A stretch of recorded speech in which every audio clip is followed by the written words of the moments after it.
René Guénon, symbole de la science sacrée. 6e partie, symbolisme constructif. Chapitre 45, El Arcan.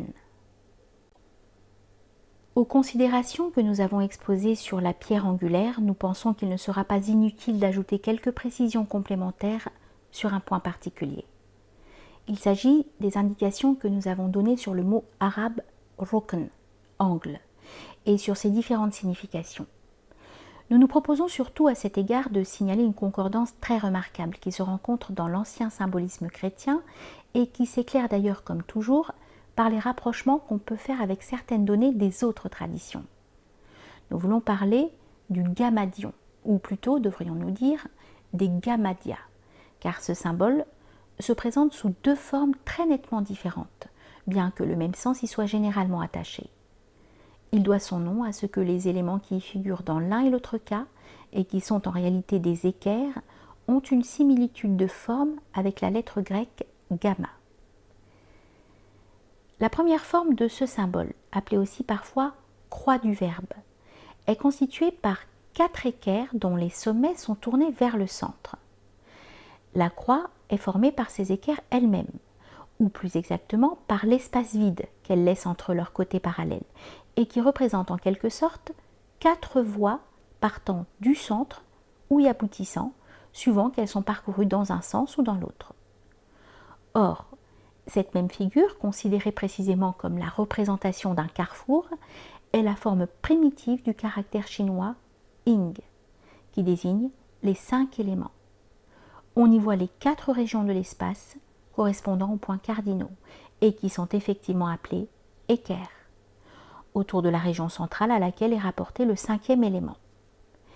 Nous devons d'ailleurs dire que ces éléments, malgré une similitude partielle dans leur nomenclature, ne sauraient aucunement être identifiés à ceux de la tradition hindoue et de l'Antiquité occidentale.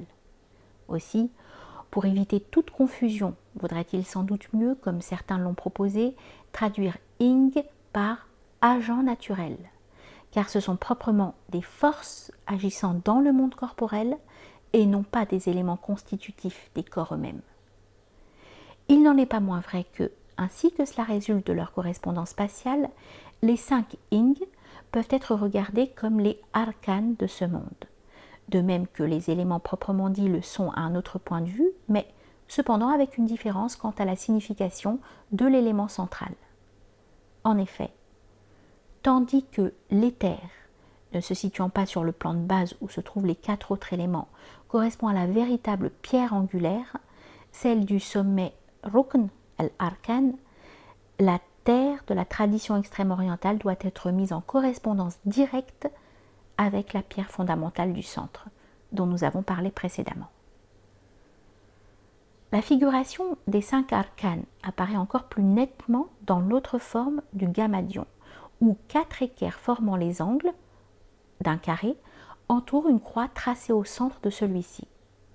Les sommets des équerres sont alors tournés vers l'extérieur au lieu de l'être vers le centre, comme dans le cas précédent.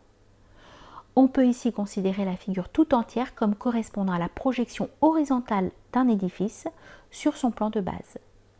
Les 4 équerres correspondent alors aux pierres de base des 4 angles, qui doivent être en effet taillées à l'équerre, et la croix à la pierre angulaire du sommet, qui, bien que n'étant pas dans le même plan, se projette au centre de la base suivant la direction de l'axe vertical. Et l'assimilation symbolique du Christ à la pierre angulaire justifie encore plus expressément cette correspondance.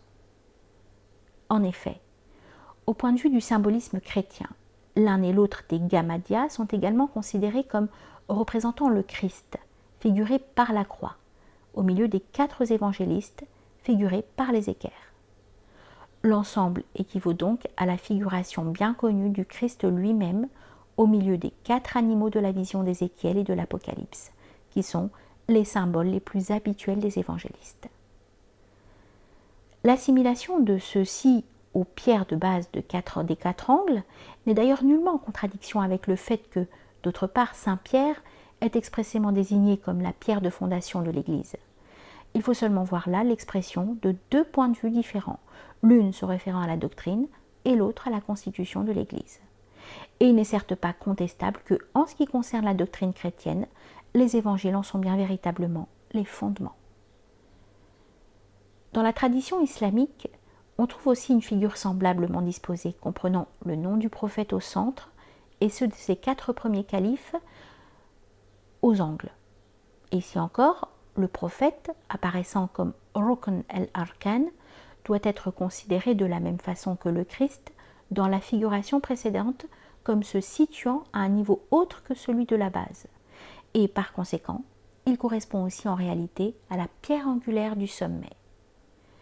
Il faut d'ailleurs remarquer que des 2 points de vue que nous venons d'indiquer en ce qui concerne le christianisme, cette figuration rappelle directement celui qui envisage Saint Pierre comme la pierre de fondation, car il est évident que Saint Pierre, comme nous l'avons déjà dit, est aussi le calife, c'est-à-dire le vicaire ou le substitut du Christ.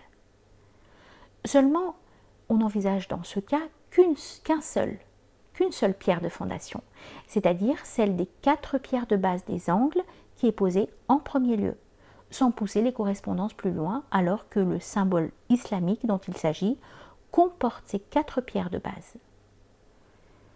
La raison de cette différence est que les 4 premiers califes ont effectivement un rôle spécial sous le rapport de l'histoire sacrée, tandis que dans le christianisme, les premiers successeurs de Saint Pierre n'ont aucun caractère qui puisse d'une façon comparable les distinguer nettement de tous ceux qui vinrent après eux. Nous ajouterons encore que, en correspondance avec ces 5 arcanes manifestés dans le monde terrestre et humain, la tradition islamique envisage aussi 5 arcanes célestes ou angéliques, qui sont Djibril, Rufaïl, Mikaïl, Israfil et enfin Ar-Ruh.